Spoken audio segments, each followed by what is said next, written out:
ہم نماز پڑھتے ہیں تو رسول اللہ صلی اللہ علیہ وسلم نے کتنی پیاری خوشخبری دی اپنی امت کو، من توضع نحو وضوئی ھذا ثم صلی رکعتین، جس نے میرے وضو کے طریقے پہ وضو کیا، جیسے میں نے وضو کیا ویسے کیا۔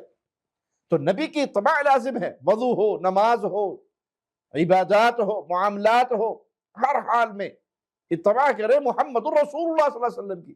ثم صلی رکعتین، میرے طریقے پہ وضو کیا، پھر اس نے 2 رکعت نماز ادا کی۔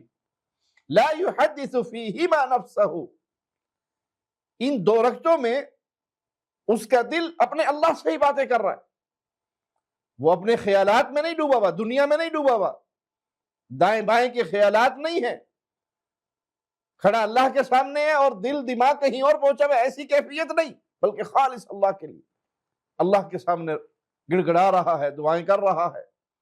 نتیجہ کیا نکلے گا؟